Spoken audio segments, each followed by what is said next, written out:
I shouldn't have come home early. That's the thought that kept looping through my mind later, like a broken record. But in the moment, all I felt was a cold, paralyzing shock. I had taken an earlier flight back from Chicago. I wanted to surprise Mark.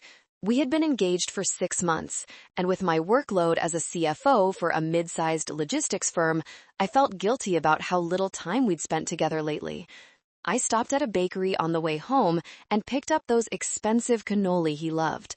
I was tired, my heels were clicking loudly on the pavement, but I was happy. I was the provider, the rock, the woman who made everything happen. I pulled into the driveway of the house. My house. That's an important detail. It's a sprawling 4-bedroom colonial in the suburbs that screams American dream. My parents, Linda and Gary, live in the in-law suite downstairs. My younger sister Bella occupies the second largest bedroom, and Mark and I had the master suite, or so I thought. The house was quiet when I walked in, too quiet. My parents' car was gone, probably at bingo or the country club, enjoying the retirement I was funding. I set the bakery box on the granite island in the kitchen. I remember tracing my finger over the cool stone. I paid for this island. I paid for the renovation. I paid for the silence. I walked up the stairs, loosening my scarf. I wanted to shower, change into sweats, and maybe pour a glass of Cabernet before Mark got home from his gym session. But the master bedroom door was ajar, and there were sounds, not the sounds of a TV or a radio, but the distinct, rhythmic sounds of intimacy, low moans, the creak of the bed frame, the mahogany frame I had picked out 3 years ago. My heart hammered against my ribs like a trapped bird. Robbers? No, robbers don't giggle. I pushed the door open. Time didn't just stop, it shattered. There, on my 800 thread count Egyptian cotton sheets, tangled in the duvet I had just dry cleaned, were 2 people. One was Mark. His back was to me, but I knew that tattoo on his shoulder blade. And beneath him, looking up with flushed cheeks and eyes half closed in ecstasy, was Bella, my sister. My baby sister, whom I had put through college, whom I had bought a car for on her 21st birthday, whom I had comforted when she cried over broken nails and broken hearts. I didn't scream. I didn't drop my bag. I just stood there, my hand gripping the doorframe so hard my knuckles turned white. I watched them for a solid 5 seconds before Bella's eyes drifted to the doorway. She didn't scream either. She didn't scramble to cover herself. She just blinked, like a deer caught in headlights, and then tapped Mark's shoulder. "Mark," she whispered, "Lauren's home." Mark froze. He scrambled off of her, tangling his foot in the sheet and nearly falling onto the floor. He looked pathetic, naked, sweating, and terrified. "Lauren," he stammered, holding a pillow over his waist. "Baby, wait, I can explain. It's not what it looks like." "It looks like you're sleeping with my sister in my bed," I said. My voice sounded strange to my own ears, detached, clinical, like I was discussing a budget discrepancy in a boardroom. Is that inaccurate? Bella sat up, pulling the sheet around her chest. She tossed her hair back, that long blonde hair that everyone always complimented, unlike my sensible brown bob. She looked at me not with shame, but with annoyance. "You weren't supposed to be back until Friday," Bella said. No apology, just an accusation of poor timing. "I live here," I said, stepping into the room. The smell of their sweat and Mark's cologne, the one I bought him, filled the air. It was nauseating. "Get out." "Lauren, please." Mark stepped forward, reaching a hand out. "We need to talk. We fell in love." "It just happened. We didn't mean to hurt you." "Fell in love?" I laughed, a sharp, jagged sound. "In my bed, while I was paying the mortgage that keeps a roof over both your heads?" Don't bring money into this, Bella snapped. You always do that. You think money buys you the right to control everyone. This is about love, Lauren. Something you wouldn't understand because you're always so cold. Cold? I felt like I was burning alive. Get out, I repeated, louder this time. Both of you, downstairs now. We can't just go downstairs like this, Mark whined. I don't care if you go down there naked. Get out of my room before I throw your clothes out the window. They scrambled. I watched them gather their scattered clothes, the humiliation finally setting in for Mark, but Bella just moved with a defiant slowness. As they retreated into the hallway, I walked over to the bed. I looked at the sheets. I grabbed the corner of the duvet and ripped it off the bed, bundling it up in a ball of rage. I wanted to burn it. I walked to the window and looked out at the manicured lawn I paid a service to maintain. My hands were shaking. I took out my phone. My first instinct wasn't to call a friend and cry, it was to document. I walked back to the door. I could hear them whispering downstairs. I lifted my phone and snapped a picture of the disheveled bed. Then I walked into the bathroom and took a picture of Bella's makeup bag sitting on my vanity counter. I was shaking, but a part of me, the part that survived corporate takeovers and navigated fiscal cliffs, was waking up. They thought they could hurt me? They thought they could betray me in my own sanctuary? I heard the front door open. My parents were home. Lauren? Mark? We saw Lauren's car. My mother's cheerful voice drifted up the stairs. I took a deep breath. The show was about to begin, and I had a feeling I was about to be cast as the villain in my own tragedy. I walked down the stairs slowly. Every step felt heavy, like I was wearing lead boots. In the living room, the tableau was set. My parents, Linda and Gary, were standing by the fireplace. Mark was sitting on the sofa, head in his hands. Bella was sitting next to him, her hand rubbing his back soothingly, wearing one of my oversized hoodies. The audacity was breathtaking. "Lauren!" My mom rushed forward, her face etched with concern. But she didn't come to hug me. She stopped halfway, looking back at Bella. "Bella told us everything. Oh, honey." "She told you she was sleeping with my fiancé in my bed?" I asked, stopping at the bottom of the stairs. My dad cleared his throat. He was a man who hated conflict, mostly because he had no spine. He looked at the floor. "Now, Lauren, let's not use harsh language. They made a mistake." "A mistake is forgetting to take out the trash, Dad," I said, my voice trembling slightly. "Sleeping with your sister's fiancé is a choice, a deliberate, cruel choice." "We're in love," Bella piped up, her voice wavering with practiced vulnerability. She looked at Mom. "I didn't want this to happen, Mommy, but Mark, he understands me. Lauren is always so busy with work. She's never home. Mark was lonely." "So you comforted him?" I scoffed. "Lauren, sit down," Mom said sternly. "We need to discuss this as a family." I didn't sit. I stood my ground. There is nothing to discuss. Mark is leaving. Bella can go with him if she wants, but he is not staying under my roof tonight. The room went silent. Mark looked up, panic in his eyes. He was a struggling graphic designer who hadn't landed a freelance gig in 6 months. He had no money. He had nowhere to go.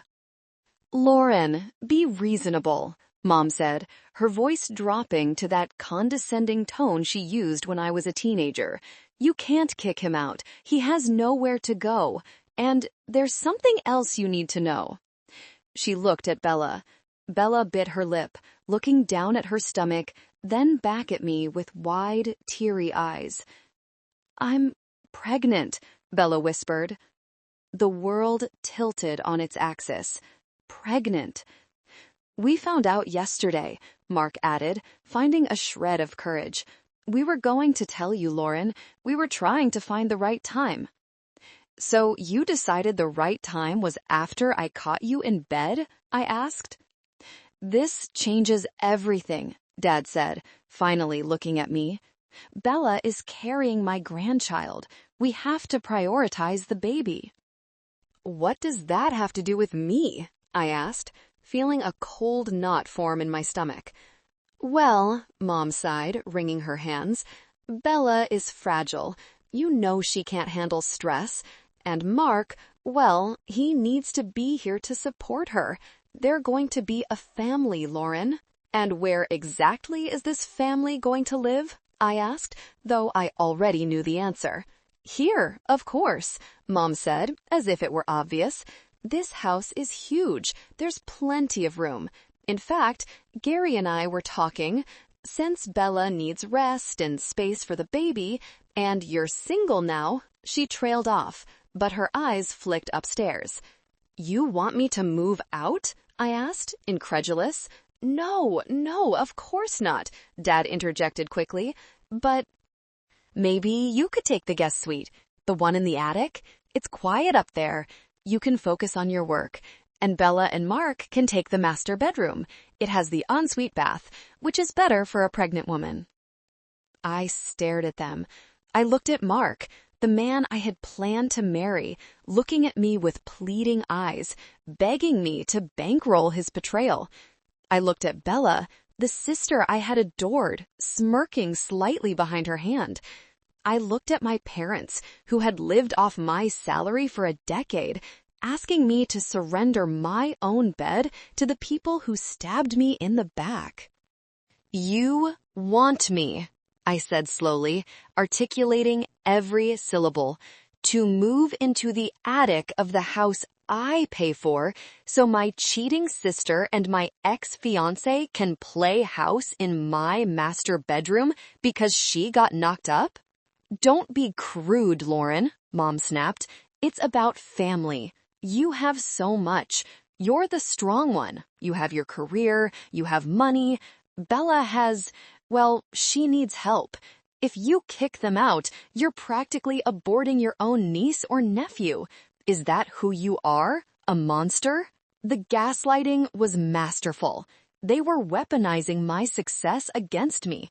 Because I was capable, I was obligated to suffer. Because Bella was incompetent, she was entitled to everything. I felt a crack inside me. Not a break, but a shift. A tectonic shift deep in my psyche. You're right, I said softly. Mom exhaled, relieved. I knew you'd understand. You've always been the sensible one. I am sensible, I agreed. I need some time to process this. I can't stay here tonight. That's probably for the best, Dad said, patting my shoulder awkwardly. Go to a hotel. Cool off. We'll move Bella's things into the master suite tomorrow. I looked at Mark. You're okay with this? Taking my room? Mark shrugged, avoiding my gaze. It's best for the baby, Lauren. I'm sorry. I didn't cry. I didn't scream anymore. I just nodded. I turned around, grabbed my purse and my car keys. I'll be back, I said. It sounded like a promise. They thought it was a promise of surrender. They were wrong. I walked out into the cool night air. I didn't go to a hotel. I drove straight to the one place where sanity still existed, my Aunt Margaret's house. And as I drove, the tears finally came. But they weren't tears of sadness. They were tears of pure, unadulterated rage. And rage, I would soon learn, is a very powerful fuel. Aunt Margaret lived 3 towns over in a modest, paid-off bungalow. She was my mother's older sister and her complete opposite. Where Linda was frivolous and manipulative, Margaret was sharp, honest, and didn't suffer fools. She was the only one in the family who knew the truth about the financial arrangement I had with my parents. When she opened the door and saw me, mascara running down my face, shivering without a jacket, she didn't ask questions. She pulled me inside and poured me a stiff bourbon. I sat on her floral sofa and told her everything. The bed, the pregnancy, the demand that I move to the attic. Margaret sat in her armchair, her face darkening with every word. When I finished, she slammed her hand down on the armrest. "Those vultures," she hissed. "I told you, Lauren. I told you 10 years ago when you bought that house that this would happen. You fed the strays, and now they think they own the porch." "They want the master bedroom, Aunt Margaret," I whispered, holding the glass with both hands to stop the shaking. "They want me to sleep in the attic." "And what did you say?" "I said I needed time." "Time for what?" Margaret stood up and paced the small room. "Time to let them bleed you dry? Lauren, listen to me. You are 34 years old. You are a chief financial officer. You manage millions of dollars in logistics assets. Why are you letting these people treat you like a doormat?" "Because they're family," I said, the old reflex kicking in. "Dad's heart condition, Bella's anxiety." "Bull," Margaret interrupted. "Your father's heart is fine as long as he's not asked to pay a bill, and Bella's anxiety is just code for laziness. They are parasites, honey, and you are the host." I looked down at the amber liquid in my glass. Parasites. It was a harsh word, but as I replayed the scene in the living room, Mom's guilt trip, Dad's cowardice, Bella's smirk, I couldn't find a lie in it. That was the moment it happened, the snap. It wasn't a loud explosion. It was a sudden, icy clarity. It was the feeling of a switch being flipped in a dark room, illuminating the mess for what it really was. For years, I had told myself I was being a good daughter. I was the provider. I took pride in it. I thought I was buying their love, or at least their gratitude. But I wasn't buying love. I was paying a ransom, and the price kept going up. I stopped crying. I wiped my face with the back of my hand. The sorrow evaporated, replaced by a cold, calculating logic. The same logic I used when I had to restructure a failing department at work. "You're right," I said. My voice was steady now. The tremor was gone. Margaret stopped pacing and looked at me. She saw the change in my eyes. She smiled, a grim, shark-like smile. "So, what are we going to do?" "I need a spreadsheet," I said. "And I need your Wi-Fi." I opened my laptop. I didn't log into social media. I didn't look at old photos of Mark and me. I logged into my bank accounts. I logged into the county clerk's property records. I logged into my credit card statements. "I'm done being the daughter," I told Margaret as my fingers flew across the keyboard. "Tonight, I'm the landlord, and they are delinquent tenants." "That's my girl," Margaret said, refilling Les Glace. I spent the next 4 hours building a case. I wasn't just hurt, I was legally armed. I realized that my emotional attachment had been the only thing protecting them. Now that the attachment was severed, they were exposed. I thought about the house. My parents told everyone it was their house, and I just lived there. They loved the prestige of the address. But the deed? The deed was in my name. I bought it out of foreclosure 10 years ago when my dad's business went under. I put the down payment. I paid the mortgage. They paid nothing. Zero. They assumed that because I was their daughter, the legal paperwork didn't matter. They thought blood was thicker than a contract. I looked at the screen, glowing in the dimly lit room. "They want a war?" I muttered to myself. "I'll give them a nuclear winter." "What's the plan?" Margaret asked, looking over my shoulder. "First, I secure my assets," I said. "Then I gather the receipts. And then I wait for the perfect moment to pull the rug out." "The birthday party," Margaret suggested. "Your father's 65th birthday is next week." "They're planning a big to-do. Invited half the town." I paused. A slow, cold smile spread across my face. "A party," I said. "Perfect. They love an audience. I'll give them a show they'll never forget." I slept soundly that night. For the first time in years, I didn't worry about my family's happiness. I dreamt of empty houses and silent rooms. It was a beautiful dream. The next morning, I woke up with a headache, but my mind was razor sharp. I stayed at Aunt Margaret's, telling my parents via text that I was staying with a friend to clear my head, and that I would be back in a few days. They replied with heart emojis and a text from Mom. "Take your time, sweetie. Bella and Mark are settling into the master suite. It's so good to see them happy. We'll save you some dinner." I didn't reply. I had work to do. I sat at Margaret's kitchen table, turning it into my command center. It was time for the financial forensics. This is the part where you stop looking at life through emotion and start looking at it through numbers. Numbers don't lie. Numbers don't gaslight you. I pulled up the joint credit card account I had added Mark to. It was supposed to be for household emergencies and wedding expenses.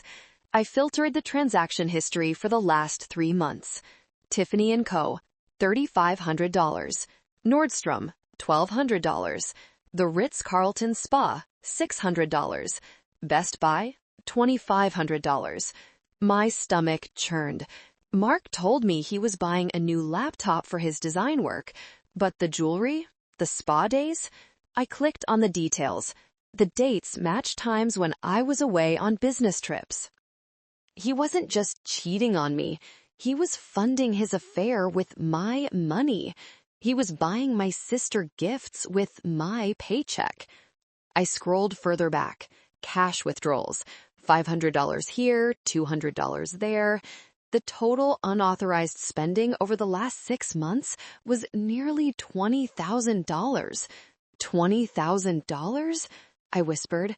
That was my savings for our honeymoon. I moved on to the household bills. I created a master spreadsheet labeled the Parasite Index. Mortgage, paid by Lauren, $3,800 a month. Property tax, paid by Lauren. Utilities, electric, water, gas, paid by Lauren. Cell phone plan, family plan for 4 lines, paid by Lauren. Car insurance, Dad's truck, Mom's sedan, Bella's convertible, paid by Lauren. Health insurance, I paid the premiums for my parents. I looked at the contributions column for my parents and Bella. It was a vast, empty wasteland. Not a single cent, not even for groceries. In fact, I found a recurring transfer from my checking account to my mother's account for groceries, $800 a month. But looking at their bank statements, which I had access to because I set them up, that money was being spent at bingo halls and liquor stores. I felt a wave of nausea, but I pushed it down. This was evidence. This was ammunition. Then I remembered the most important document, the deed.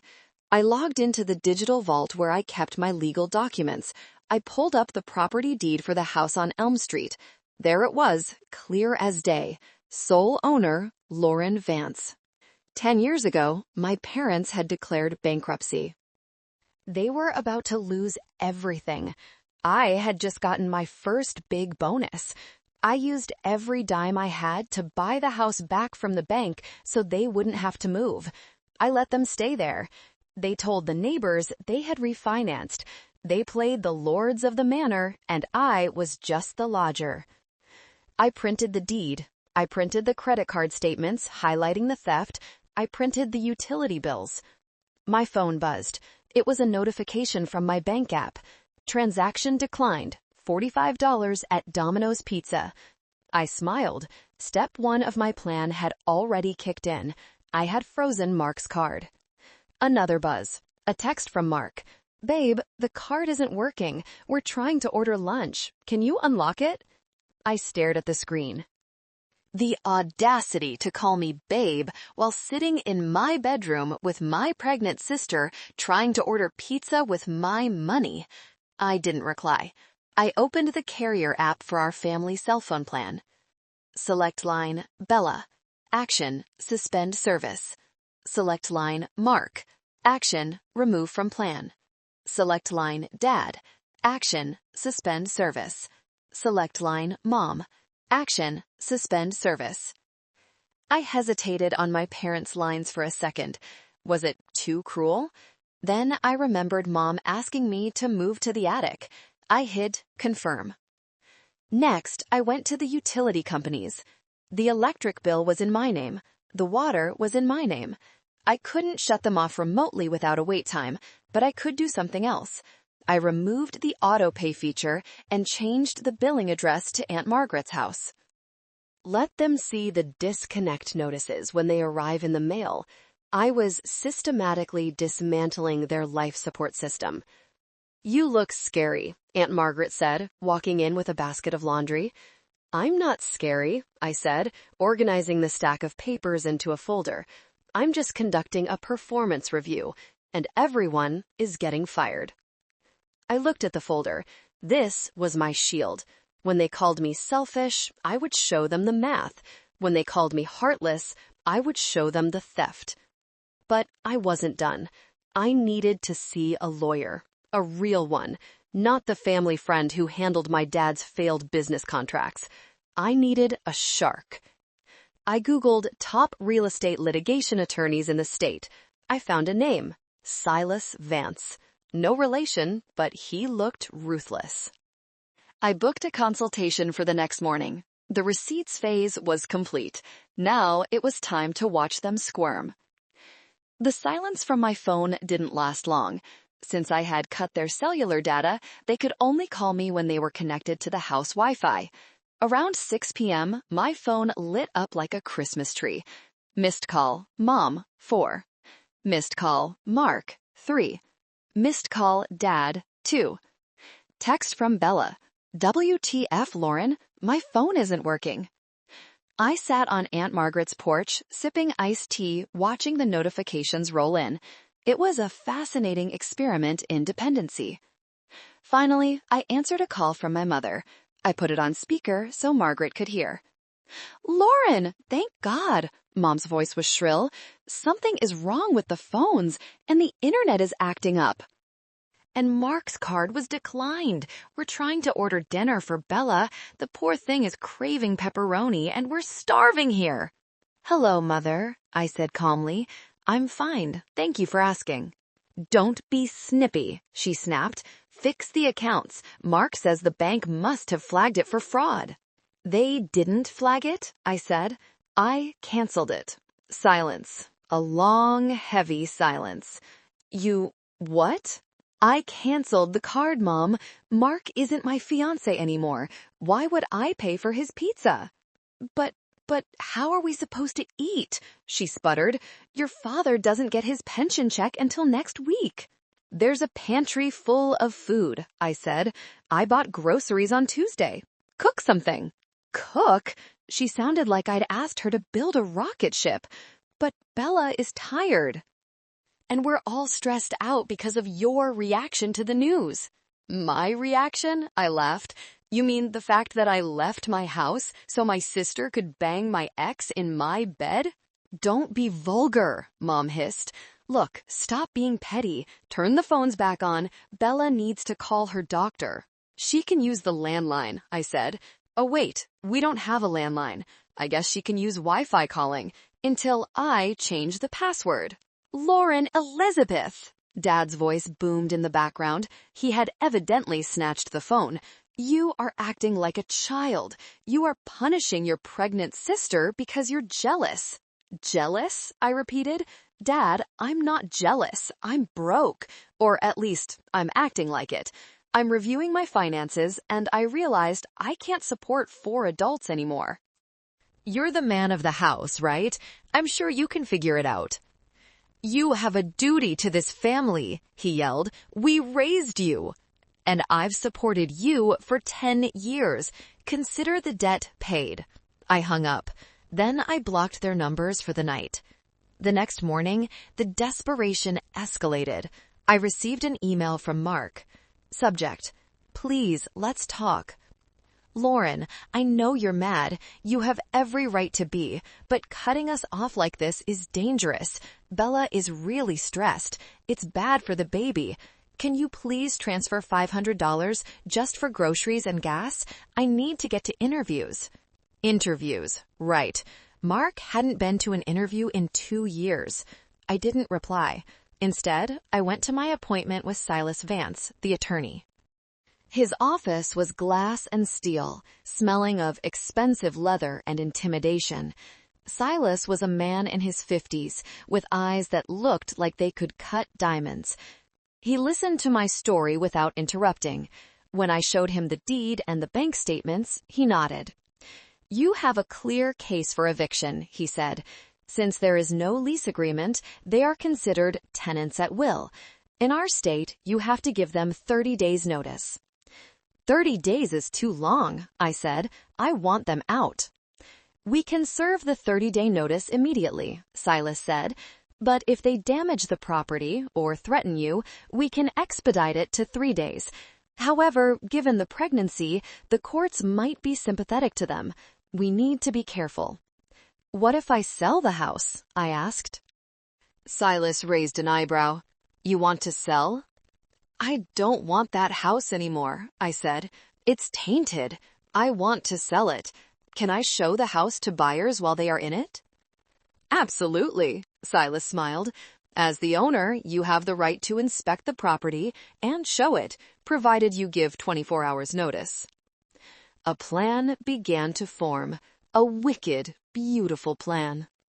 "Draw up the eviction notice," I said, "but don't serve it yet. I want to deliver it personally." "When?" "My father's birthday is this Saturday," I said. "The whole extended family will be there. I think it's the perfect time for a gift." Silas chuckled. "You're cold, Miss Vance." "I learned from the best," I said, thinking of my mother. I left the lawyer's office feeling lighter. I had the law on my side. I had the money. All they had was audacity. When I got back to Aunt Margaret's, there was another email. This one was from Mom. The tone had changed completely. It wasn't angry anymore. It was sickly sweet. "Lauren, honey, we're so sorry we yelled. We're just all emotional. Please come home. We miss you. Let's have a family dinner. We can talk about the living arrangements. We want to compromise." Compromise? That meant they wanted to negotiate how much of my money they could keep. I replied, "Okay, let's meet tomorrow. Not at the house, at the diner on 4th Street. Noon. I wanted to see them in a public place. I wanted to see how they acted when they weren't in their protected bubble. I was ready for the wedding trap." The diner on 4th Street was neutral ground. It was noisy, smelled of bacon and grease, and was public enough that they couldn't make a scene without embarrassing themselves, something my parents cared deeply about. I arrived 5 minutes early. I wore my best power suit, navy blue, sharp shoulders.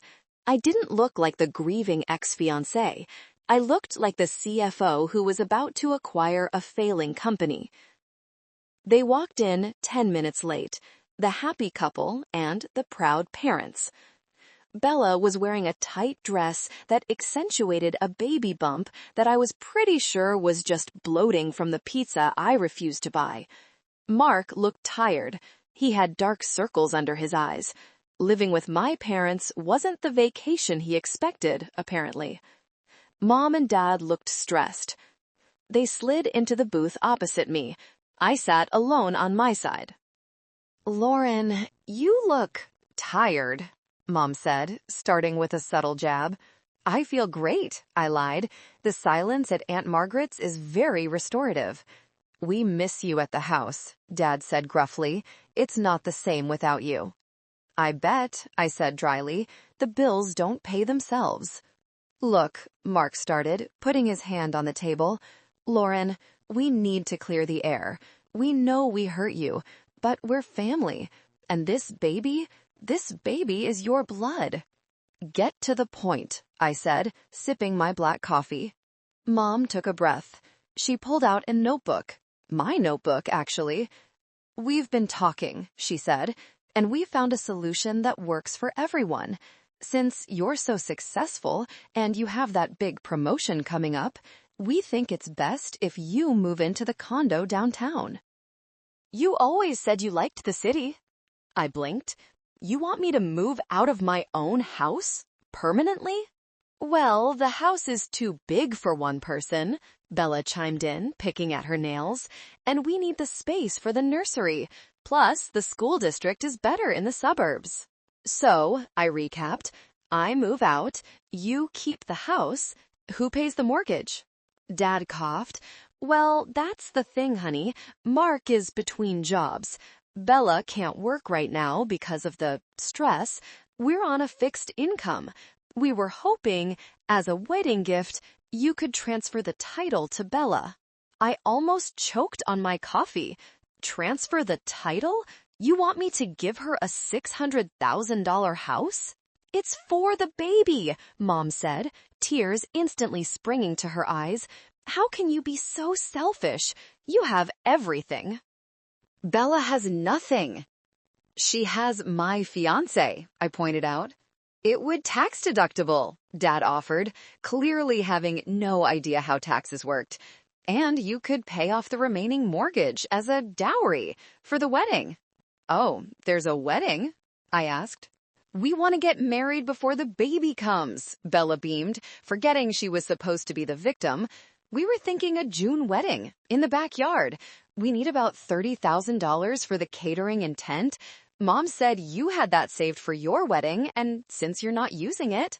The level of entitlement was so absurd, it was almost impressive. They didn't just want the house, they want me to pay for the celebration of their betrayal. They wanted me to finance the party where they would dance on the grave of my relationship. I looked at them, really looked at them. They weren't evil cartoon villains. They were just small, weak, greedy people who had been enabled for too long, and I was the enabler. I needed to keep them calm until Saturday. I needed them all in one place for the eviction. I forced a smile. It was the hardest thing I've ever done. I see, I said softly. You want the house and the wedding budget. It's the right thing to do, Mark said, looking relieved, for the family. Okay, I said. They froze. Okay, Bella squealed. I can't give you an answer today about the title transfer, I lied smoothly. It's complicated legally, but I will make an announcement at Dad's birthday party on Saturday. I'll have a special gift for you all. Oh, Lauren, Mom clapped her hands. I knew it. I knew you had a good heart. I added, let's make it a big one. Invite everyone, the neighbors, the cousins, the pastor, everyone. You're the best sister ever. Bella reached across the table to hug me. I pulled back. Don't touch me, I said, my voice dropping to 0 degrees. Not yet. I stood up. I have to go. I have a lot of paperwork to prepare for Saturday. I threw a $20 bill on the table for my coffee. That should cover my drink. You guys can get the check for the rest. I walked out. Through the window, I saw them high-fiving. They thought they had won. They thought they had bullied me into submission one last time. They had no idea that the gift I was preparing wasn't a house deed. It was a demolition ball. The days leading up to the birthday party were a blur of calculated activity. While my family was busy planning a celebration they thought was a victory lap, I was finalizing their destruction. I met with Silas Vance again. He handed me a thick manila envelope. This is it, he said. The notice to quit. 30 days to vacate. We also have a cease and desist for Mark regarding the unauthorized credit card use and a demand letter for repayment of the $20,000. Perfect, I said, sliding the envelope into my briefcase. You know, Silas said, leaning back in his chair, usually people send these via process server. Delivering them personally at a party, that's theatrical. They thrive on theater, I said. They use public pressure to manipulate me. I'm just using their own weapon against them. If I do this in private, they'll lie to everyone. They'll say I abandoned them. If I do it in front of everyone, the truth is the only thing left standing. On Thursday, I received a notification from my bank. Someone had tried to access my safety deposit box. I called the bank immediately. "Miss Vance, your mother was here," the manager told me. "She claimed she lost her key and needed to get into your box. She said you authorized it." "I did not," I said, my grip tightening on the phone. "Under no circumstances is Linda Vance allowed access to my accounts or boxes." "We turned her away," the manager assured me. They were getting desperate. They were looking for the deed. They probably wanted to see if they could forge a signature before Saturday, just in case. The level of treachery was escalating. On Friday, I went to the house. I waited until I knew they were all out. Mom and Bella were dress shopping. With what money, I wondered. Probably a payday loan. And Dad and Mark were at the golf range. I let myself in. The house was a mess. There were pizza boxes. Mark must have borrowed money from a friend, piled on the counter. My living room furniture had been rearranged. I went upstairs to the master bedroom, my sanctuary. It was unrecognizable. Bella had moved her clutter in. Cheap perfumes, piles of clothes, baby magazines scattered on the floor. My beautiful, minimalistic space now smelled like cheap vanilla body spray and stagnation. I opened the closet. My clothes were pushed to the far end, crushed. Mark's hoodies were hanging in my space. I didn't cry. I felt a cold detachment. This wasn't my room anymore. It was a crime scene. I went to the wall safe behind the painting. I keyed in the code. It was empty. I had emptied it weeks ago, but I placed a single envelope inside. It was a decoy. Inside was a note that just said, "Nice try." I left the house, locking the door behind me. That night, Aunt Margaret and I sat on her porch. "Are you ready?" she asked. "I'm nervous," I admitted. Not about doing it, but about the aftermath. They're going to hate me forever. "They don't love you now, Lauren," Margaret said gently. "They love your wallet. When the wallet closes, the relationship ends." "You're just making it official." She was right. It was a hard pill to swallow, but I washed it down with the truth. "I hired security," I told her. "Security?" "2 off-duty police officers to stand by the gate in case Gary gets violent. Or Mark gets desperate." "Smart," Margaret nodded. I looked at the stars. Tomorrow was D-Day, Saturday, the party. I checked my phone one last time. A text from Bella. "Can't wait for tomorrow. Everyone is so excited about your announcement. Make sure the gift is wrapped pretty. Heart." I typed back, "Oh, it's wrapped. Don't worry." I turned off my phone. The calm before the storm was over. The hurricane was making landfall. Saturday arrived with a bright, mocking sunshine. The weather was perfect for a backyard barbecue or a public execution. I arrived at the house at 2 p.m. The party was in full swing. My parents had invited everyone, neighbors I hadn't seen in years, distant cousins, church members. There were about 50 people in the backyard. There were balloons, a banner that said "Happy 65th Gary," and a catering spread that I knew I would eventually get the bill for. When I walked through the gate, the conversation lulled for a second. Everyone looked at me. I could see the whispers.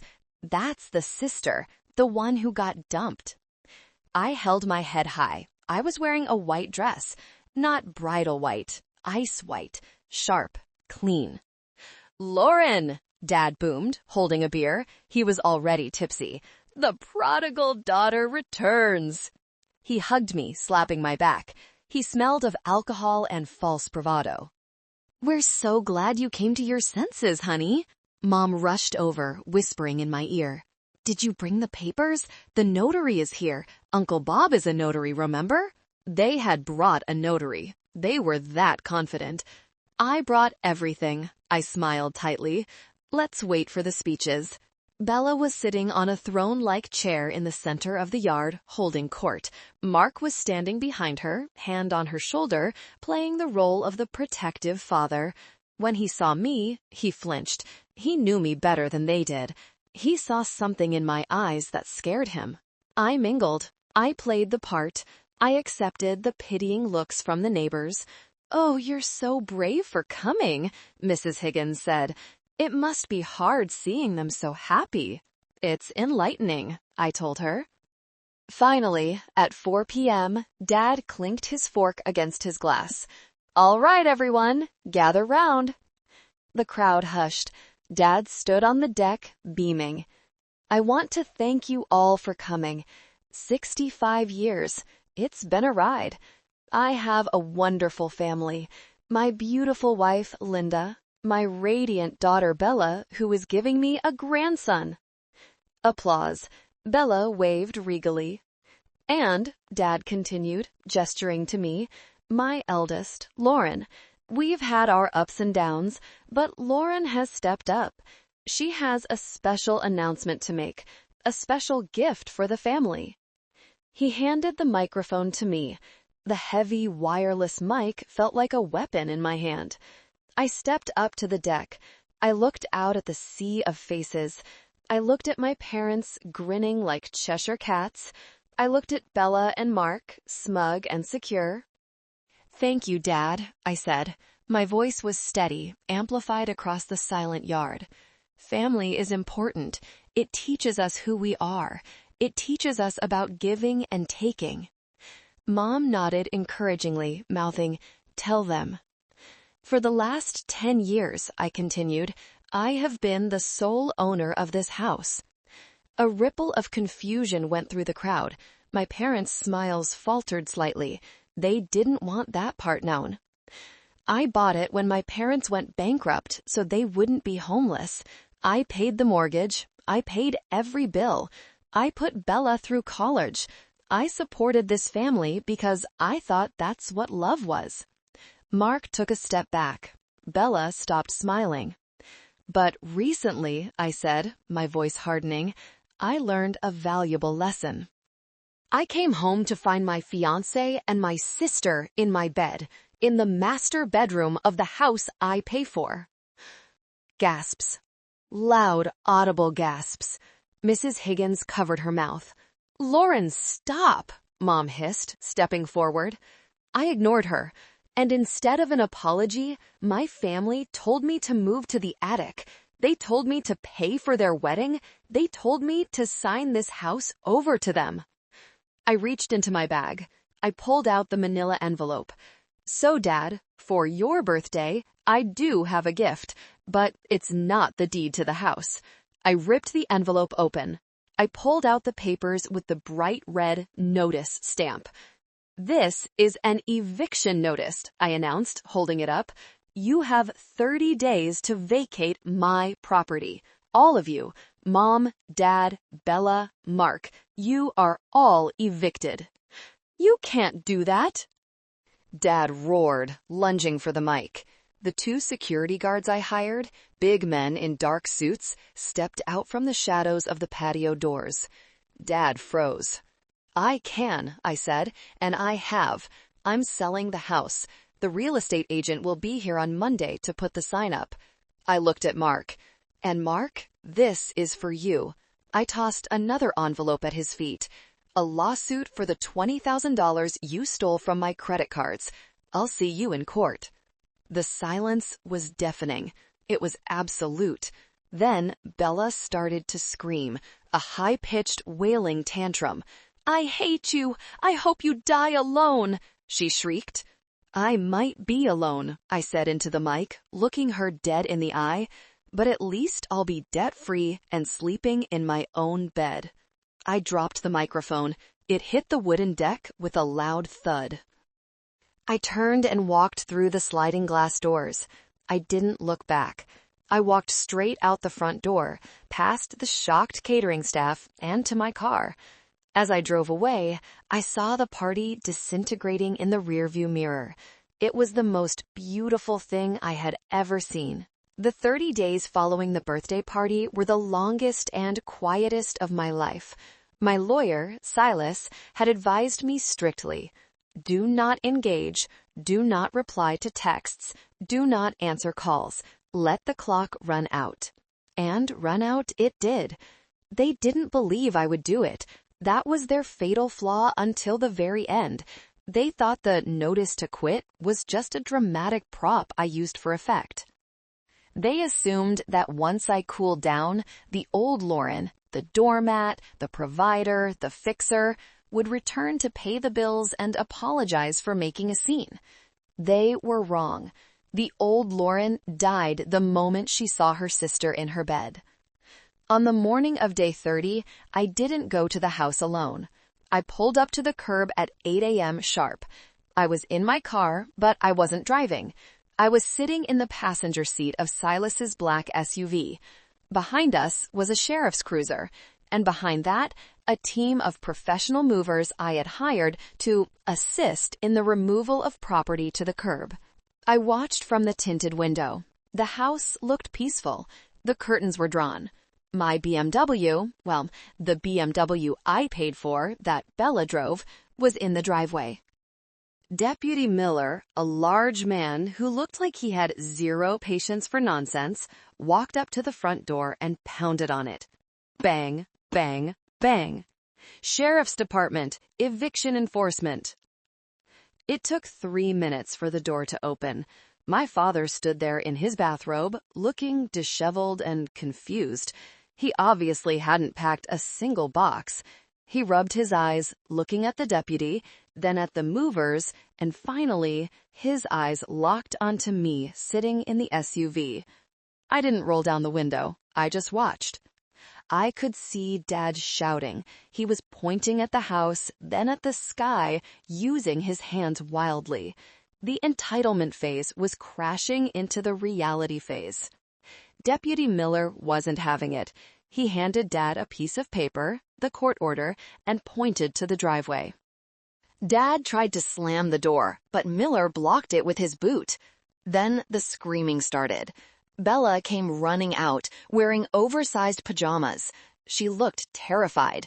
For the first time, she looked her age, not the pampered princess, but a scared 26-year-old who had never paid a bill in her life. "You can't do this," I could hear her shriek through the glass.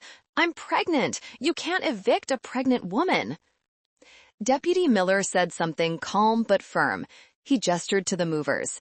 The team of 4 men marched past my screaming family and into the house. It was surgical. I had given instructions.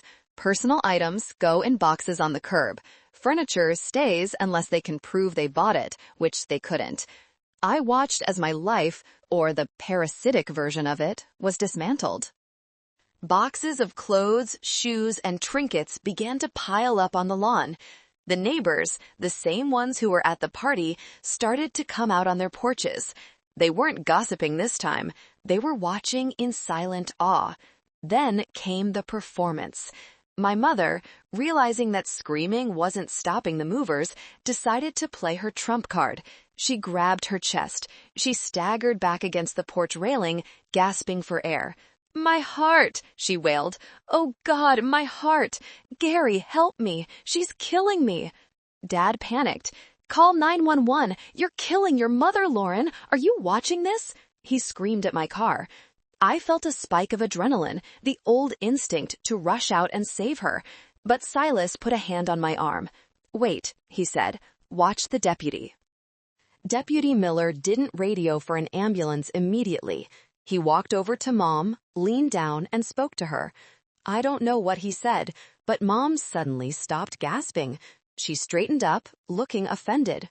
He told her that filing a false police report or faking a medical emergency to obstruct an eviction is an arrestable offense, Silas guessed, a dry smile on his lips. Mom miraculously recovered. She stood up, dusting off her robe, and glared at the deputy. The heart attack vanished as quickly as it appeared. Mark was the last to emerge. He came out carrying his gaming PC tower like it was a holy relic. He didn't look at me. He looked defeated. He walked to his beat-up sedan, the one he had before I let him drive the Audi, and shoved the computer into the back seat. By noon, the house was empty of people. The locks were being changed by a locksmith I had on standby. The lawn was covered in garbage bags and boxes. My family stood amidst the wreckage of their comfort, looking small and pathetic. I finally opened the car door and stepped out. I needed to do this. I walked up the driveway. The movers stopped. The deputy watched me closely. "Lauren!"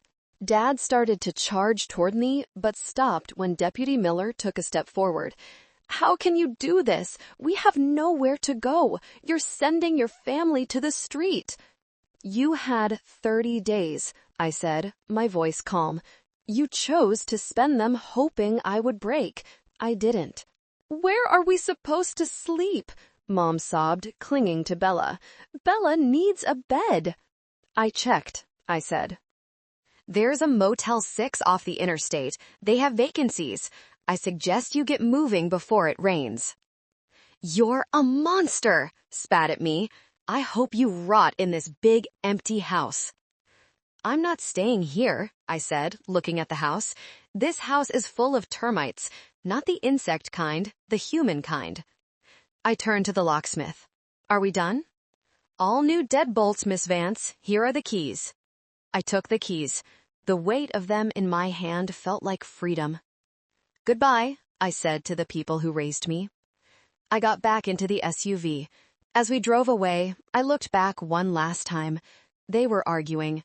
Dad was yelling at Mark. Mom was crying. Bella was on her phone, probably trying to find a friend who hadn't blocked her yet.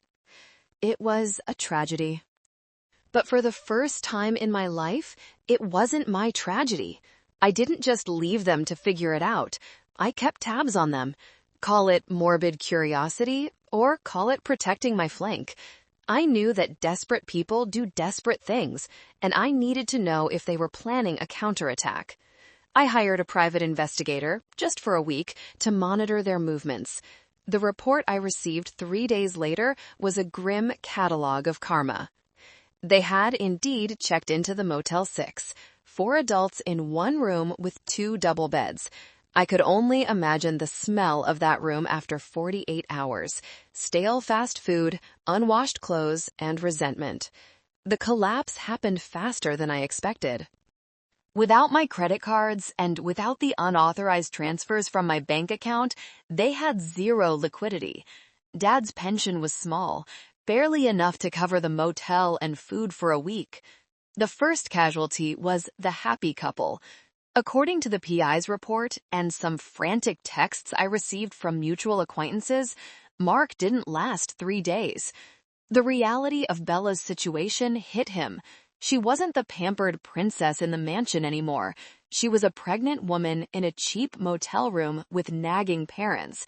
The romance that was built on stolen luxury evaporated when the luxury was gone.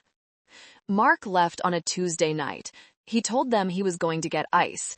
He got in his car and drove to his sister's house in Ohio. He blocked Bella on everything. Bella's breakdown was public. She went to the motel lobby screaming that her fiancé had been kidnapped. The police came. They told her he wasn't kidnapped. He had just left her. That was the twist I had anticipated, but the reality was even darker. Bella wasn't just losing Mark. She was losing the narrative. She started posting long, unhinged rants on Facebook, blaming me for destroying her family and stealing her baby's father. But the comments section didn't go the way she planned. People in our town aren't stupid. The story of the birthday party had spread. The neighbors had talked. The comments on her post were brutal. "Didn't you sleep with her fiancé?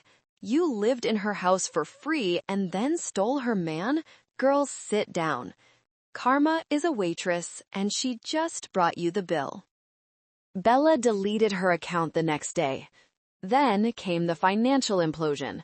Mom tried to open a credit card in my name. I knew she would.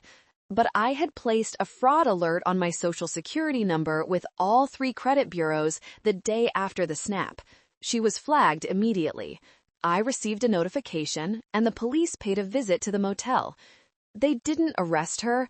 I declined to press charges for the attempt, mostly because I didn't want to drag this out in court, but they gave her a stern warning. That was the breaking point for Dad. He called me. It was a week after the eviction. I was in my office, looking over the quarterly reports. "Hello, Gary," I answered. I stopped calling him Dad. "Lauren." His voice was cracked, broken. He sounded old. "Mark is gone. Your mother is—" "She's not doing well. Bella is refusing to eat." "I'm sorry to hear that," I said, keeping my voice neutral.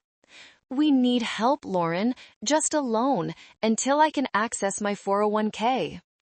You cashed out your 401k 5 years ago to buy that boat you never use," I reminded him. "The boat I had to pay storage fees for." Silence. "Why are you doing this?" he whispered. "We're your flesh and blood." "That's exactly why," I said. "Because you were supposed to protect me. Instead, you served me up to your favorite daughter like a spare organ donor. You watched her steal my life, and you applauded. You didn't just break my heart, Gary. You broke the contract of parenthood."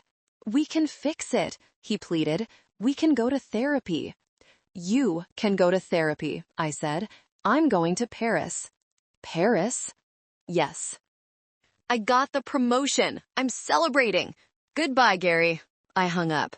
The truth was, there was another twist brewing, a medical one. A few days later, I got a call from a hospital in the next county. Bella had been admitted. It wasn't a fake heart attack this time. It was stress-induced dehydration. I went to the hospital, not to comfort her, but to pay the bill one last time.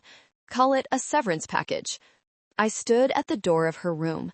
She was hooked up to an IV. She looked pale and small. Mom was sleeping in the chair next to her. Bella opened her eyes and saw me. "You won," she rasped. "It wasn't a competition," I said. "It was just life. You tried to skip the work and go straight to the reward. It doesn't work that way." "Mark didn't love me," she whispered, tears leaking from her eyes. "He just loved the house. He loved the money. He thought I had access to your money." "I know," I said. "He's a grifter, and you were the mark." Pun intended. "What am I going to do?" she cried. "I'm having a baby." "You're going to get a job," I said. "You're going to apply for government assistance. You're going to grow up. It's going to be hard, but it's the only way you'll survive." I placed an envelope on the tray table. "This is $5,000. Cash. It's for the baby, not for Mark, not for Mom's bingo. If you spend it on anything else, I will know, and I will never help you again." She looked at the envelope like it was a bomb. "Thank you," she choked out. "Don't thank me," I said, turning away. "Prove me wrong." I walked out of the hospital. I didn't feel happy. I didn't feel sad. I felt done. The emotional cord that had tethered me to their dysfunction for 34 years was finally completely severed. 6 months later. If you could see me now, you wouldn't recognize the woman who stood crying in Aunt Margaret's living room. I sold the house on Elm Street. It sparked a bidding war, ironically. A nice young couple bought it. I hope the ghosts of my family's drama don't haunt them. I walked away with a check for $450,000 after closing costs. I didn't buy another house in the suburbs. I bought a penthouse condo in the city downtown. It's on the 25th floor. It has floor-to-ceiling windows that overlook the skyline. The floors are polished concrete and bamboo. The kitchen is sleek, modern, and, most importantly, empty of anyone else's mess. It is silent here. A beautiful, expensive silence. My career took off like a rocket once the anchor of my family was cut loose. Without the constant drain of their crises and financial demands, I focused entirely on the merger at work. I identified redundancies, streamlined the logistics chain, and saved the company $4 million in Q3. The board noticed. I was promoted from CFO to Chief Operating Officer, COO. My salary doubled, my stock options vested. But the biggest change wasn't financial, it was internal. I started dating again, slowly, cautiously. I met Julian at a charity gala. He's a contract lawyer, ferociously smart but kind. On our third date, the check came. I instinctively reached for it. He gently put his hand over mine. "Lauren," he said, "I got it." "I can pay," I said, defensive. "I make good money." "I know you do," he smiled, "but you don't have to carry everything. Let me treat you." I almost cried right there in the French restaurant. It was such a small gesture, but it shattered the paradigm I had lived in for decades. I didn't have to be the provider to be worthy of affection. I could just be Lauren. I also started seeing a therapist. We talked about parentification, the concept of a child being forced to act as a parent to their own parents. It was a painful process, peeling back the layers of guilt. I realized that my parents had trained me to be their ATM. They praised me only when I gave, and withheld love when I set boundaries. One rainy Tuesday, I was sitting in my living room, drinking a glass of Merlot and reading a book. My phone buzzed. It was an email from Silas Vance, my lawyer. Subject: Case closed. "Lauren, just wanted to let you know that the small claims court ruled in your favor regarding Mark. A wage garnishment order has been sent to his new employer. He apparently found a job at a print shop in Ohio. You'll receive monthly checks until the $20,000 is repaid. It will take him about 5 years, but you'll get every cent." I smiled. It wasn't about the money. I made that much in a month now. It was about the principle. Mark would be reminded of his betrayal every single time he looked at his paycheck for the next 5 years. Justice is a dish best served via payroll deduction. And what of the family? I heard through the grapevine, Aunt Margaret, who still acted as my spy, that they were living in a small 2-bedroom apartment in a rougher part of town. Dad was working part-time as a greeter at a hardware store. Mom was forced to cook because they couldn't afford takeout. Bella had the baby, a girl. She named her Hope. Aunt Margaret said Bella was struggling, looking tired and worn out, working shifts at a diner. "She looks like a mother," Margaret told me. "Not a princess, a mother." "Good," I said. "Maybe she'll finally understand what I did for her all those years." I haven't met my niece. Not yet. I sent a gift, a savings bond for her college fund, administered by a trust so her parents can't touch it. It was my way of breaking the cycle. That baby wouldn't be an ATM for them, and she wouldn't be destitute, but I wouldn't be present to be used. I stood up and walked to the window. The city lights glittered below me like diamonds. I was alone, yes, but I wasn't lonely. I was full. I was whole. I had reclaimed my life, brick by brick, dollar by dollar. I thought the story was over, but life has a way of offering one final test. Thanksgiving arrived, the holiday of family, turkey, and, in my past life, drama. Julian had invited me to spend the holiday with his family in Vermont. It sounded lovely. Snow, cabins, normal people. But I declined. I needed to spend this first major holiday alone in my new home. I needed to overwrite the memories of screaming matches and burnt turkeys with peace. I cooked a small meal for myself, roasted chicken, truffle mashed potatoes, glazed carrots. I opened a bottle of vintage Pinot Noir. I put on jazz music. It was perfect. Then, at 8 p.m., the phone rang. I looked at the ID. It was a number I didn't recognize, but the area code was local. I hesitated. My thumb hovered over the decline button. But curiosity, that old cat, got the better of me. "This is Lauren," I answered. "Lauren? It's Mom." She was calling from a burner phone, or maybe a neighbor's. Her voice was thin, trembling. It lacked the haughtiness of the past. It sounded frail. "Hi, Mom," I said. No anger, just indifference. "Happy Thanksgiving, honey," she said. She sounded like she was crying. We're having turkey sandwiches. The oven in the apartment is broken." I took a sip of my wine. I'm sorry to hear that. We miss you, she wept. We miss you so much. It's not right, a family being apart on Thanksgiving. Bella is here with the baby. She's beautiful, Lauren. She looks just like you did when you were a baby. It was a bait, a hook baited with nostalgia and a newborn. Dad misses you, she continued, pushing harder. He sits in his chair and stares at the wall. He's sorry. We're all sorry. Can't you just forgive us? Can't we start over? I closed my eyes. I imagined it, driving over there, saving them again, fixing the oven, buying a real turkey, holding the baby. It would be so easy to fall back into the role, to be the hero. But then I remembered the bedroom. I remembered the eviction notice. I remembered the attic they wanted to put me in. If I went back now, I wouldn't be a hero.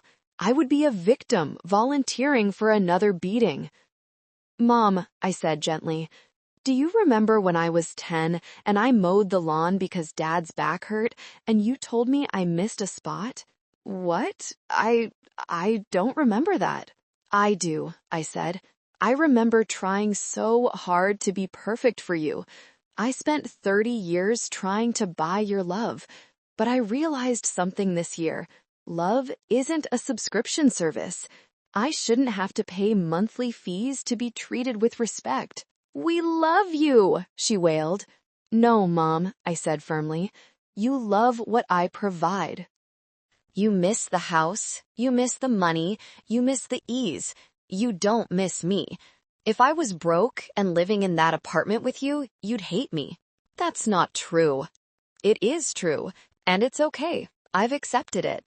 So that's it? Her voice turned bitter, the mask slipping one last time. You're just going to let us suffer while you sit in your ivory tower? I'm not letting you suffer, I said. I'm letting you live the life you built, and I'm living the life I earned. I looked at my reflection in the window. I looked strong. Goodbye, Mom. Don't call this number again. Lauren, wait, please. Click. I hung up. Then I blocked the number. I sat there in the silence. I expected to feel guilt. I waited for it. But it didn't come.